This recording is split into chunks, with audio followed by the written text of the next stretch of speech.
할렐루야, 할렐루야. 우리 예배 오신 여러분들을 환영하고 축복합니다. 우리 예배를 통해서 살아계시고 역사하신 주님 만나는 귀한 시간 되시기를 예수님의 이름으로 축원합니다. 주님 앞에 찬양하심으로 나아가겠습니다.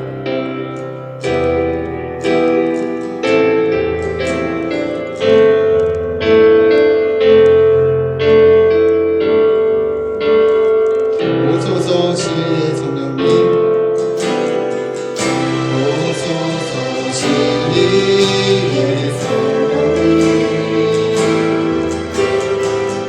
이 땅은 열려 임하소서.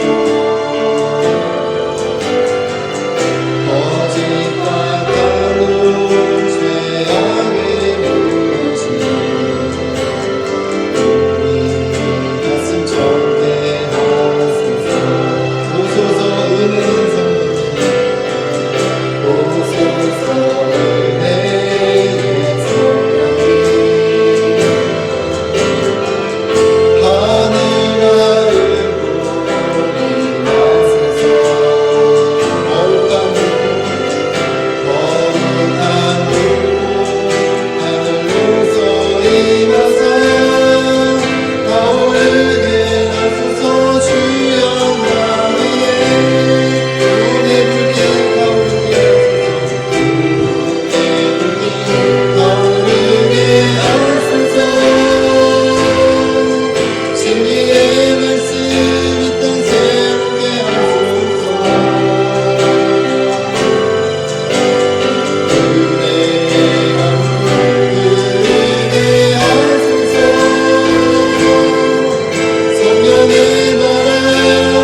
세상 전하신 성령이 오셨네. 은혜가 서가나를 믿는 자 한 사람 한 사람 언제나 오늘도 변치 구분해 주시네. 주여 성령의 인사를 홀로 내리어 주소서.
전능하사 천지를 만드신 하나님 아버지를 내가 믿사오며 그 외아들 우리 주 예수 그리스도를 믿사오니 이는 성령으로 잉태하사 동정녀 마리아에게 나시고 본디오 빌라도에게 고난을 받으사 십자가에 못 박혀 죽으시고 장사한 지 사흘 만에 죽은 자 가운데서 다시 살아나시며 하늘에 오르사 전능하신 하나님 우편에 앉아 계시다가 저리로서 산자와 죽은 자를 심판하러 오시리라.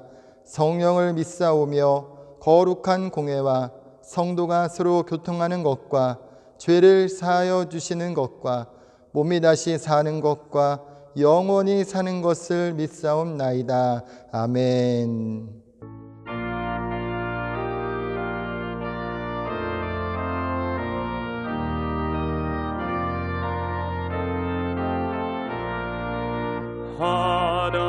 하나님의 크신 사랑 하늘에서 내리사 우리 맘에 항상 계셔 온전하게 하소서. 우리 주는 자비하사 사랑 무한하시니 두려워서 떠는 자를 구원하여 주소서. 걱정 근심 많은 자를 성령 감화하시며 복과 은혜 사랑받아 평안하게 하소서. 주께 끝이 되신 주님 항상 인도하셔서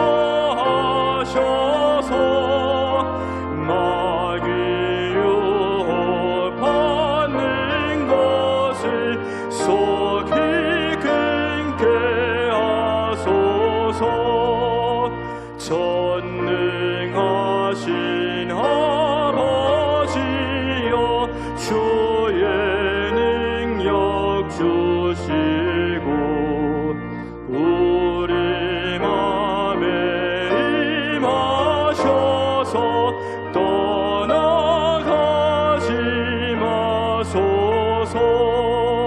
주께 영광 항상 돌려 천사처럼 섬기며 주의 사랑 영영토록 찬송하게 하소서.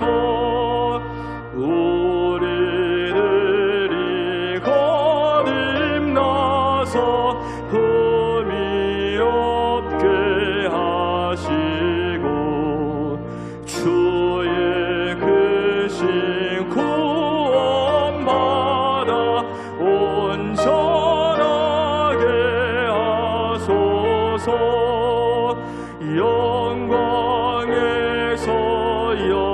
영광으로 천국까지 이르러 크신 사람 감격하여 경배하게 하소서.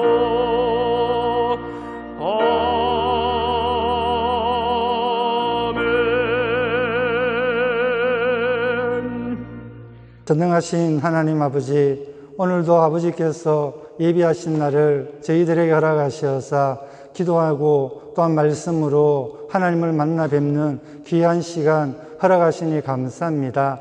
지난 6월 달에도 저희들의 삶 가운데 좌정하시어서 어려움이 없도록 보살펴 주시고 건강으로 지켜주신 여호와를 송축합니다. 7월 첫째 주 또한 여호와의 전에 나와서 함께 기도할 수 있는 귀한 심령을 허락하여 주시고 말씀을 사모하며 하나님 앞으로 나아갈 때에 한 주간의 삶 말씀 앞에 서지 못하고 실천하지 못한 연약함도 다 씻어 주시옵소서.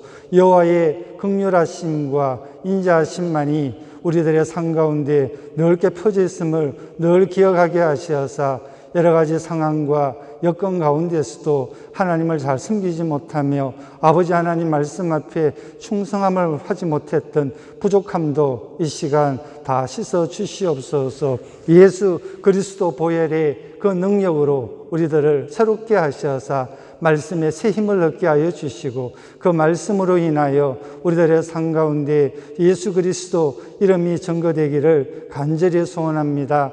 스데반 집사와 같이 성령이 충만하고 지혜가 풍성하여 하나님 말씀을 잘 또한 소화하며 전달하는 통로가 되게 하셔서 예수 이름만을 전가하는 우리들의 삶의 현장이 되게 하시고 삶의 그 가운데서도 늘 예수를 기뻐하며 감사하게 하여 주시옵소서. 성령 충만하기를 소원합니다. 성령 음성 들리지 않으면 우리가 예수 그 뜻을 발견할 길이 없고 알아도 실천할 수 있는 힘이 없사오니 이 시간 성령의 충만함으로 채워주셔서 우리 모든 성도, 기도하는 성도, 말씀으로 흥황한 부흥된 교회가 될 수 있도록 인도하여 주시옵소서. 오늘 아버지 하나님 말씀에 충만함으로 채워주시는 또한 목사님께서 기도로 준비하신 그 하나님 말씀이 선포될 때에 우리들의 삶 가운데 생명의 열매를 거두고 예수 그리스도 살아계심을 증거할 수 있도록 도와주시옵소서.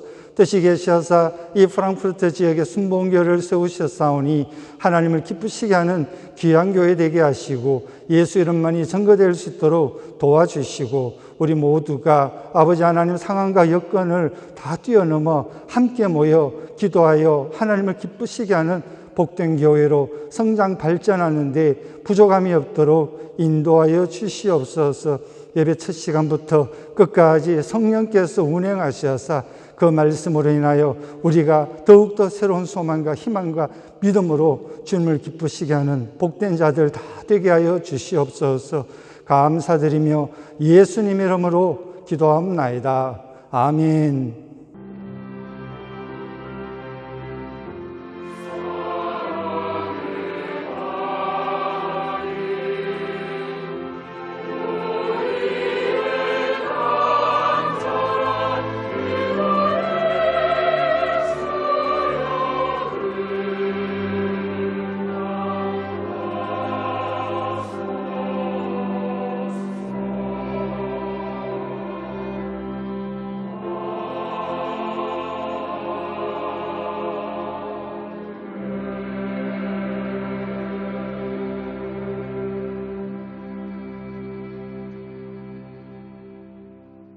할렐루야. 오늘 은혜 받으실 하나님 말씀은 사도행전 8장 1절에서 8절까지의 말씀입니다. 사도행전 8장 1절에서 8절까지의 말씀 함께 합독하시겠습니다. 사울은 그가 죽임당함을 마땅히 여기더라. 그날에 예루살렘에 있는 교회에 큰 박해가 있어 사도 외에는 다 유대와 사마리아 모든 땅으로 흩어지니라. 경건한 사람들이 스데반을 장사하고 위하여 크게 울더라. 사울이 교회를 잔멸할새 각 집에 들어가 남녀를 끌어다가 옥에 넘기니라. 그 흩어진 사람들이 두루 다니며 복음의 말씀을 전할새 빌립이 사마리아 성에 내려가 그리스도를 백성에게 전파하니 무리가 빌립의 말도 듣고 행하는 표적도 보고 한 마음으로 그가 하는 말을 따르더라. 많은 사람에게 붙었던 더러운 귀신들이 크게 소리를 지르며 나가고 또 많은 중풍병자와 목 걷는 사람이 나으니 그 성에 큰 기쁨이 있더라. 아멘. 할렐루야. 한 주 동안 평안히 잘 지내셨습니까? 오늘 온라인 예배에 참여하신 여러분들을 사랑하고 축복합니다. 오늘 각자의 자리에서 예배 드리실 때에 살아계신 주님의 임재하심을 체험하고 기도하시는 모든 것을 응답받는 시간 되시기를 예수님의 이름으로 축원합니다. 저는 오늘 함께 읽은 본문의 말씀을 중심으로 그 흩어진 사람들이라는 제목으로 말씀의 은혜를 나누고자 합니다. 오순절날 성령 강림의 놀라운 은혜를 체험한 후 예루살렘 교회는 폭발적인 성장을 이루었습니다. 교회가 여러 차례 위기를 맞이하기도 했지만 성령의 은혜로 위기를 잘 이기고 더 큰 성장을 이루었습니다. 그러나 사도행전 7장을 보면 고국으로 돌아온 유대인들이 복음을 전하던 스데반 집사를 모함하여 결국은 돌로 쳐서 죽이는 사건이 일어났습니다. 스데반 집사는 신약교회의 첫 번째 순교자가 된 것인데 이 일을 시작으로 예루살렘 교회는 큰 박해를 받게 됩니다. 박해로 인해 예루살렘 교회의 성도들이 다 흩어져 버림으로 교회는 무너질 위기에 처하게 되었습니다. 오늘 예루살렘 교회의 큰 박해를 보면서 우리에게 어떤 깨닫는 은혜를 주시는지 살펴보고 삶에 적용하며 결단하는 은혜가 있기를 예수님의 이름으로 축원합니다. 첫 번째로 박해의 핵심 인물인 사울에 대해서 살펴보고자 합니다. 오늘 1절 말씀에 사울은 그가 죽임당함을 마땅히 여기더라. 그날에 예루살렘에 있는 교회에 큰 박해가 있어 사도 외에는 다 유대와 사마리아 모든 땅으로 흩어지니라고 말씀을 합니다. 그리고 3절에는 사울이 교회를 잔멸할새 각 집에 들어가 남녀를 끌어다가 옥에 넘기니라고 말씀을 합니다. 이전에는 제자들이 산헤드린 공회에 끌려가서 재판을 받거나 매를 맞기는 하였지만 이제는 스데반의 순교를 계기로 해서 교회가 본격적인 박해를 받기 시작한 것입니다. 당시 예루살렘 교회의 성도들은 예수님을 믿는다는 단 하나의 이유 때문에 핍박과 박해를 당했습니다. 만약 그들이 예수를 믿지 않았다면, 그대로 유대교에 머물러 있었다면 이런 큰 박해는 받지 않았을지도 모르겠습니다. 오늘날의 우리는 자유롭게 예배하고 찬양하고 기도하고 있지만 한편에서는 예수를 믿는다는 이유 때문에 여전히 핍박과 박해를 당하는 사람들이 있는 것을 볼 수 있습니다. 미국 크리스천 포스트지의 보도를 보면 인도에서 크리스천은 예배에 참석한다는 이유로 벌금형에 처해지게 되는데 벌금은 321달러 이상으로 이것은 인도에서는 4개월 내지 5개월 임금에 해당된다고 합니다. 그리고 크리스천 수호단체인 인터내셔널 크리스천 컨선은 인도 차티스가르주 주나니 마을의 크리스천들은 매우 심각한 박해에 시달리고 있다고 하였습니다. 이 마을에 거주하고 있는 15개의 크리스천 가구는 힌두교로의 개종을 강요받고 있는데 개종을 거부하는 크리스천은 마을 밖으로 쫓겨나고 있고 힌두교로 개종을 원하는 크리스천들은 돈이나 가축 등을 마을에 기부해야지 마을에서 쫓겨나지 않고 살 수 있다고 전하기도 하였습니다. 인도 크리스천은 40시간마다 한 번씩 박해에 시달리고 있고 크리스천을 겨냥한 폭력은 점점 심각해질 뿐만 아니라 그 빈도도 잦아지고 있고 몇몇 지역에 국한되어 있던 크리스천 박해는 점차적으로 전국적으로 확산되고 있는 실정이라고 하였습니다. 자유롭게 예배드리고 찬양하고 기도할 수 있는 것이 당연한 것이지만 한편에서는 당연한 것이 아닌 너무나 소중한 것임을 볼 수가 있습니다. 그런데 스데반 집사를 돌로 쳐 죽이는 순교의 현장에 문제의 인물이 등장하는데 이후에 바울이라 불리우는 사울이라는 청년입니다. 사울은 길리기아 다소 출신으로 로마 시민권자이자 정통적으로 바리새인이었으며 교육 수준과 학식이 높은 존경받는 율법 교사였습니다. 빌립보서 3장 4절에서 6절 말씀에 보면 그러나 나도 육체를 신뢰할 만하며 만일 누구든지 다른 이가 육체를 신뢰할 것이 있는 줄로 생각하면 나는 더욱 그러하리니 내가 8일 만에 할례를 받고 이스라엘 족속이요 베냐민 지파요 히브리인 중에 히브리인이요 율법으로는 바리새인이요 열심으로는 교회를 박해하고 율법의 의로는 흠이 없는 자라고 하였습니다. 사울은 하나님을 향한 특별한 믿음으로 스데반을 죽이고 교회를 핍박하는 데 앞장섰습니다. 당시 사울은 각 집에 들어가서 남녀를 끌어다가 옥에 가둘 정도로 예수 믿는 사람들을 박해하는 데 앞장섰던 사람입니다.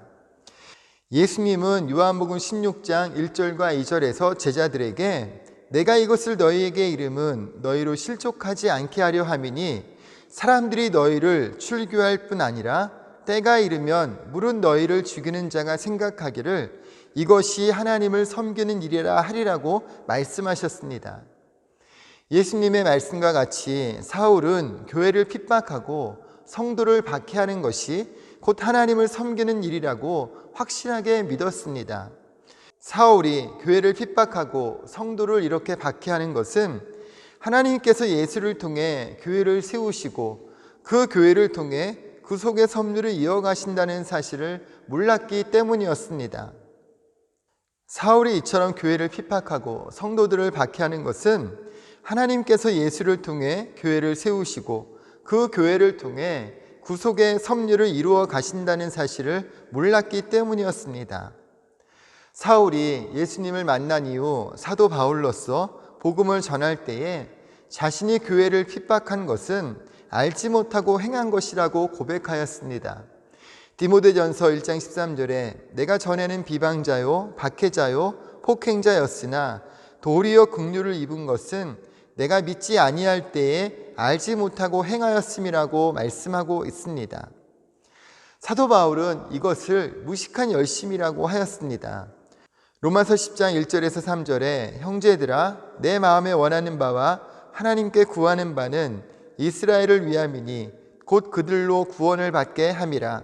내가 증언하노니 그들이 하나님께 열심히 있으나 올바른 지식을 따른 것이 아니니라. 하나님의 의를 모르고 자기 의를 세우려고 힘써 하나님의 의에 복종하지 아니하였느니라고 말씀을 합니다. 당시 유대인들은 율법을 지키려는 열심이 대단했습니다. 그러나 그 열심이 잘못되어서 예수님을 십자가에 못 박았고 교회를 핍박하고 성도들을 박해하였습니다. 그들의 잘못된 열심이 하나님의 뜻과 복음을 방해했던 것입니다. 여러분, 오늘날에 수많은 이단과 사이비 집단이 있습니다. 그들의 열심을 보면 정말 무서울 정도입니다. 자기의 시간, 물질, 심지어는 미래의 삶까지 다 바칠 정도로 열심을 다하는 것을 볼 수 있습니다. 그러나 그들의 열심은 절대로 하나님의 뜻과는 상관없는 것임을 우리는 너무나 잘 알고 있습니다. 그러나 반면에 하나님의 뜻을 알고 있는 많은 그리스도인들은 이런 열심을 내지 않을 때가 많은 것 같습니다. 예수 그리스도를 아는 지식을 바탕으로 하나님께 열심을 내며 예배를 섬기고 그리스도인으로서의 삶을 살아야 할 텐데 그렇지 못할 때가 사실 너무나 많은 것 같습니다. 오늘 예배하시는 여러분, 우리가 예수 그리스도의 십자가 은혜와 성령의 충만함을 체험하면서 하나님을 기쁘시게 하는 열심을 가지고 이 땅의 삶을 살아가며 주님의 나라를 섬기는 그리스도인들이 되시기를 예수님의 이름으로 축원합니다. 두 번째로 계속해서 살펴보면 박해를 통해 흩어진 예루살렘 교회에 대해서 살펴보고자 합니다. 1절을 다시 보면 그날의 예루살렘에 있는 교회에 큰 박해가 있어 사도 외에는 다 유대와 사마리아 모든 땅으로 흩어지니라고 말씀을 합니다. 큰 성장을 이루었던 예루살렘 교회의 성도들이 다 도망치며 흩어져 버린 것입니다. 예루살렘 교회는 사도들 이외에는 남은 자들이 별로 없었습니다. 성령이 충만하고 성도들이 서로 가진 물건을 공유하면서 서로를 위로하고 주변 많은 사람들에게 칭송을 받던 교회가 하루아침에 무너질 위기에 처하게 된 것입니다. 그러나 우리가 보기에 위기인 것 같지만 하나님은 박해를 통해서 하나님의 계획을 이루어 가시는 것을 볼 수 있습니다. 사도행전 1장 8절에 오직 성령이 너희에게 임하시면 너희가 권능을 받고 예루살렘과 온 유대와 사마리아와 땅끝까지 이르러 내 증인이 되리라고 말씀하셨습니다. 예수님은 성령 충만받고 땅끝까지 증인이 되라고 말씀하셨습니다. 그러나 예루살렘 교회는 갑자기 큰 성장을 이루고 구제하고 나누면서 예루살렘 교회의 성도들끼리만 모이게 되었고 그러므로 인해서 복음은 예루살렘에만 머물러 있게 되었던 것입니다. 비록 비자발적인 흩어짐이었지만 예루살렘 교회의 성도들은 박해로 인해 예루살렘을 떠나서 유대와 사마리아로 흩어지게 된 것입니다. 예루살렘 교회는 유대적 전통을 고수하던 유대인들로 구성되었기 때문에 사도들조차도 복음을 다른 지역에 전할 생각은 하지 못하고 있었습니다. 그래서 땅끝까지 복음을 전하라는 예수님의 명령을 절실히 느끼지 못하고 있었지만 박해로 인해서 흩어지면서 예루살렘에만 갇혀있던 복음이 세계로 퍼져나가기 시작한 것입니다. 4절을 보면 그 흩어진 사람들이 두루 다니며 복음의 말씀을 전할세라고 말씀을 합니다.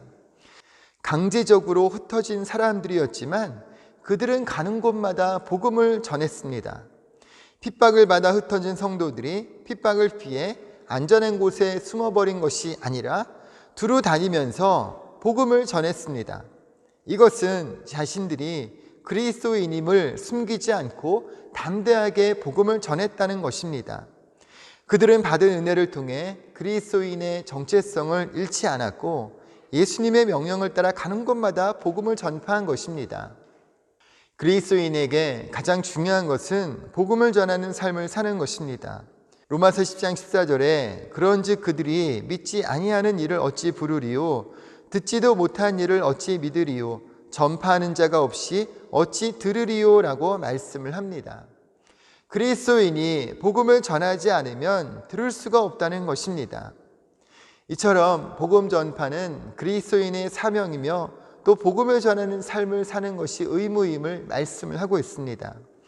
오늘 예배하시는 여러분, 우리가 때를 얻든지 못 얻든지 우리 주변의 사람들에게 예수 그리스도 십자가 사랑과 은혜와 복음을 전하는 복음의 통로, 축복의 통로가 되시기를 예수님의 이름으로 축원합니다. 계속해서 셋째로 그리스도인은 위기를 기회로 만드는 사람이 되어야 한다는 것입니다. 5절에 빌립이 사마리아 성에 내려가 그리스도를 백성에게 전파하니라고 말씀을 합니다.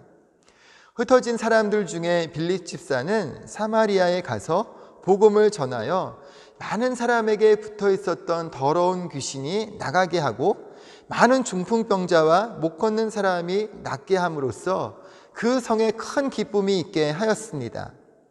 빌립보서 1장 14절 말씀에 형제 중 다수가 나의 매임으로 말미암아 주 안에서 신뢰함으로 겁없이 하나님의 말씀을 더욱 담대히 전하게 되었느니라고 말씀을 합니다.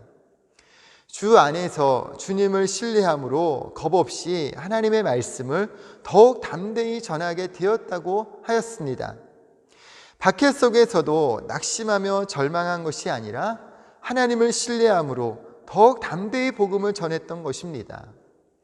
로마서 8장 28절 말씀에 우리가 알거니와 하나님을 사랑하는 자 곧 그의 뜻대로 부르심을 입은 자들에게는 모든 것이 합력하여 선을 이루느니라고 말씀하고 있습니다. 사람들은 박해를 당하는 교회를 보면서 위기이며 절망이라고 말하지만 하나님은 박해를 통해 성도들을 흩으셨고 이 가운데서 하나님의 말씀을 담대히 전한 사람들을 통해 복음이 세계로 퍼져나가게 하신 것입니다. 여러분, 우리 그리스도인은 어떤 사람들일까요? 이처럼 절망 속에서도 소망을 갖고 사는 사람들입니다. 사도 바울은 그리스도인에 대해서 말하기를 세상적 기준으로는 이상한 사람들이라고 하였습니다.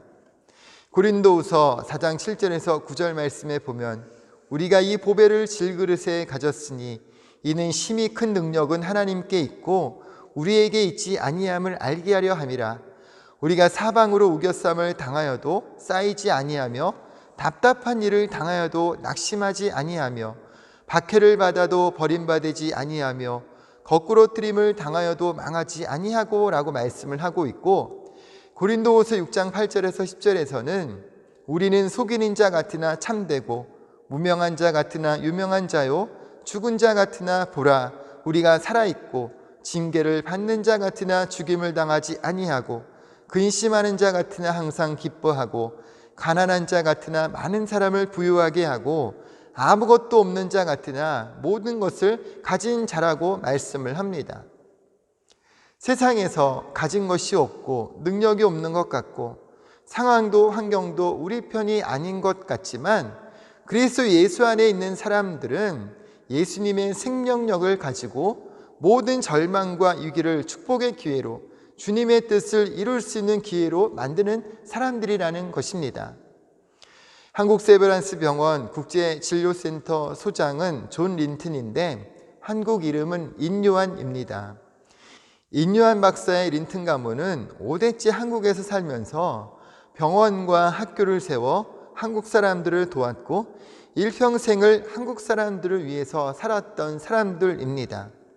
1895년 미국 남장로교 소속으로 한국의 선교사로 파송된 유진벨 선교사가 외중조 할아버지이신데, 유진벨 선교사의 막내딸 샬롯 벨이 당시 군산에서 선교사로 활동하던 윌리엄 린튼을 만나 결혼을 하였습니다.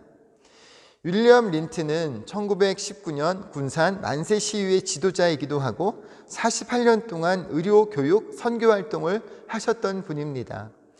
그런데 이들의 셋째 아들 휴 린튼이 14살 때에 윌리엄 린튼 선교사는 신사참배를 반대하다가 1940년 11월에 온 가족이 강제 출국을 당하게 되었습니다. 이후 휴 린튼은 미국에서 신학교를 졸업하고 1954년 아내 로이스 린튼과 세 아들과 함께 다시 한국으로 선교사로 돌아왔습니다. 전라남도 순천을 중심으로 섬 마을과 농어촌을 돌아다니면서 600곳이 넘는 교회를 세웠고 농어촌과 간척지 개발 사역을 하기도 하였습니다. 휴 린턴 선교사는 생활이 매우 검소해서 검정 고무신을 즐겨 신고 다녔고, 고무신이 다 닳아서 구멍이 뚫리면 타이어 수리하는 곳에서 땜질을 하고 신어서 그의 별명이 순천의 검정 고무신이었다고 합니다. 교회 개척을 위해 검정 고무신을 신고 남도 섬마을 농어촌을 다니면서 가난하게 살고 있는 사람들의 생활고에 지친 모습을 보면서 1960년부터 1970년까지 10년에 걸쳐서 광양 바닷물을 막아 대대적인 간척 사업을 하며 20만 평의 땅을 개간하여 땅 없는 사람들에게 나누어주기도 하였다고 합니다. 그리고 부인 로이스 린튼 선교사는 결핵 환자를 치료하는 의료 사역에 중점을 두었습니다. 이들이 1954년 한국에 다시 돌아왔을 때는 전쟁으로 파괴되고 피폐해진 상태였고, 지리산 곳곳에는 남아있던 빨치산들이 출몰하던 때였기 때문에 그 시절 순천에서 사역하는 것과 생활하는 것은 많은 어려움이 있었을 것인데, 그럼에도 하나님이 주신 사명과 한국과 한국 사람들을 사랑하는 마음으로 선교 사역을 하였다고 합니다. 그런데 뜻하지 못한 불행이 찾아왔습니다. 1984년 4월 10일 휴 린트 선교사님은 농촌교회 건축용 자재를 트레일러에 싣고 순천 요양소로 돌아오는 길이었는데, 술을 마시고 음주운전을 하는 관광버스에 치이는 사고를 당하게 됩니다. 사고 순간 차에서 튕겨나와 논 바닥에 떨어져 있는 선교사님을 인근 순천의 병원에 데리고 갔는데, 그 병원에서는 치료하기 힘들 것 같으니 큰 병원으로 가라고 해서 택시에 실려 큰 병원이 있는 광주 기독병원으로 가던 중에 택시 뒷자리에서 삶을 마감하게 되었습니다. 당시 25살 청년 인유한이 병원에 갔을 때 선교사님은 말도 하고 상태가 괜찮았는데, 택시를 타고 큰 병원으로 가는 도중에 허망하게 삶을 마감했던 것입니다. 허망한 죽음 앞에서 만약 앰뷸런스만 있었으면 아버지가 살 수 있다는 사실을 알고 보니, 그때까지 한국의 많은 사람들이 앰뷸런스가 없어서 길가에서 안타깝게 죽는 사람이 많다는 사실을 알게 되었습니다. 당시 앰뷸런스가 있기는 했지만 구조 활동을 할 장비도 싣기가 어려워서 그저 누워서 가는 택시 정도의 수준이었다고 합니다. 앰뷸런스만 있었으면 살 수 있을 것이라고 휴 린튼 선교사님의 죽음을 안타깝게 여겼던 미국 앨리바마주의 교회가 순천 지역에 앰뷸런스를 기증하고 싶다고 4만 불을 모아서 보내주었는데, 그때 당시 미국 앰뷸런스를 구입하려면 8천에서 1억 원이 필요했었다고 합니다.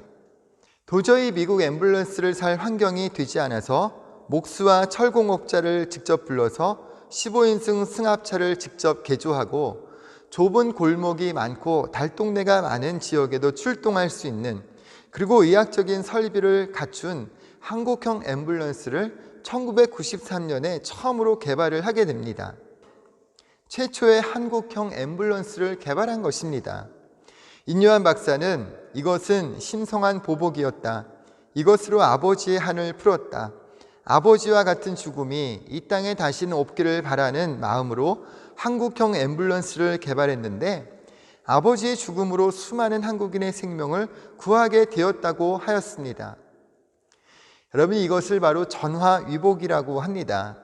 화가 바뀌어 보게 된다는 의미입니다. 좋지 않은 일이 계기가 되어서 오히려 좋은 일이 생기게 되는 것을 의미합니다. 인요한 박사는 아버지의 죽음을 슬픔이나 한으로만 남겨두지 않고 선한 방식으로 더 큰 선한 영향력을 통해서 아버지의 죽음을 가치 있게 만든 것입니다. 예루살렘 교회가 박해를 받으며 여러 곳으로 흩어지는 상황에서도 원망하고 절망하고 낙심하기보다 복음을 전했던 사람들 같이 우리도 어떤 상황에서도 주님을 믿음으로 주님의 뜻을 이루어가는 그리스도인이 되어야 할 것입니다. 오늘 예배드리시는 여러분, 한국교회가 그리고 우리들의 삶이 코로나 시대를 보내면서 여러 어려움을 겪고 있지만 그럼에도 위기를 축복의 기회로 삼으시는 하나님을 신뢰함으로써 하나님의 복을 누리며 하나님의 영광을 나타내는 복음의 통로, 축복의 통로가 되시기를 예수님의 이름으로 축원합니다. 잠시 기도하겠습니다. 참 좋으신 하나님, 오늘 주님 앞에 마음을 모아 온라인으로 예배할 수 있도록 은혜 베풀어 주심을 감사합니다. 오늘 우리가 각자의 자리에서 예배할 때 주의 성령의 임재하심을 체험하는 귀한 시간 되게 하여 주옵시고 우리가 성령의 은혜를 통해서 더욱더 주님을 신뢰하고 주님의 의지함을 통해 하나님을 기쁘시게 하고 하나님의 영광을 나타내는 복음의 통로, 축복의 통로로 이 땅의 삶을 살아갈 수 있도록 은혜를 다하여 주옵소서.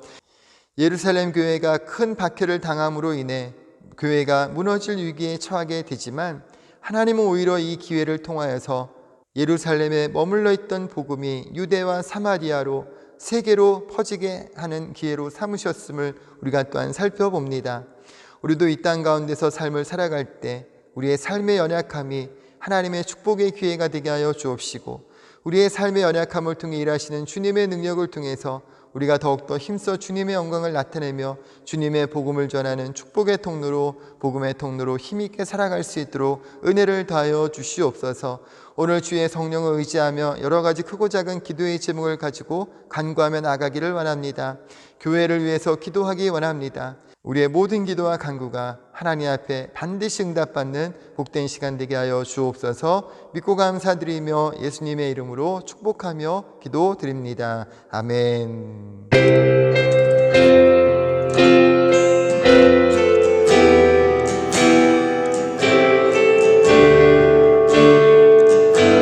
그 크신 하나님의 사랑, 그 크신 하나님의 사랑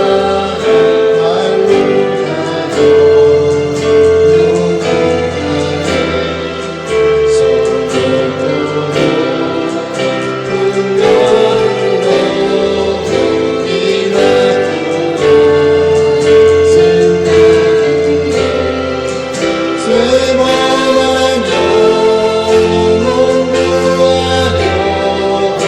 성령으로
할렐루야, 교회 소식을 말씀드립니다. 회중 예배 일정을 잘 기억해 주시기 바랍니다. 다음 주일 7월 11일은 교회에서 예배 드립니다.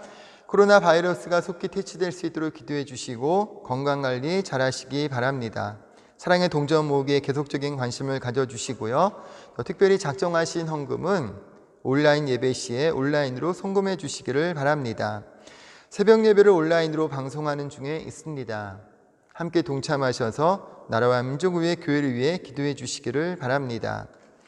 김수현 자매가 7월 6일에 출산할 예정입니다. 여러분 건강하게 순산할 수 있도록 기도해 주시기를 바랍니다. 할렐루야, 예수님 안에서 좋은 일이 일어납니다. 오직 주님 한 번 바라보는 믿음 안에서 날마다 승리하는 삶, 하나님을 기쁘시게 하고 주님의 영광을 나타내는 축복의 통로가 되시기를 다시 한번 예수님의 이름으로 축원합니다. 우리 들으신 예면서 기도합니다. 참 좋으신 하나님, 오늘 우리가 주님 앞에 예배할 수 있도록 은혜 베풀어 주심을 감사합니다. 날마다 성령의 충만함으로 채워주시고 예수님 우리와 동행하여 주셔서 우리의 작은 삶이 하나님을 기쁘시게 하며 주님의 영광을 나타내는 축복의 통로로 더욱더 힘있게 살아갈 수 있도록 은혜를 베풀어 주옵소서. 오늘 주님 주신 은혜 감사해서 정성껏 준비한 예물 주님 앞에 올려드립니다. 이 예물 주님께서 기뻐 받아주시고 드린 손길 가운데 주의 복으로 가득 채우셔서 땅에서 복을 받고 하늘의 상급을 쌓는 복된 삶, 또 많은 사람들에게 그리스도의 십자가 사랑과 은혜를 전하는 복음의 통로로 이 땅의 삶을 더욱더 힘있게 살아갈 수 있도록 은혜를 더하여 주옵소서. 예수님 안에서 우리에게 좋은 일이 일어납니다. 반드시 믿음의 고백들을 응답하시고 하나님 홀로 영광받아 주시옵소서. 믿고 감사드리며 예수님의 이름으로 축복하며 기도드립니다. 아멘.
지금은 우리 주 예수 그리스도의 은혜와 아버지 하나님의 영원하신 사랑과 보혜사 성령님 함께 하시고 동행하신 은혜가 모든 상황 속에서 주님만을 바라보며 주님의 영광을 나타내는 삶을 살기로 소원하고 작정하는 한 분 한 분의 삶과 모든 범사 가운데 지금부터 영원토록 함께 하시기를 간절히 축원하옵나이다. 아멘.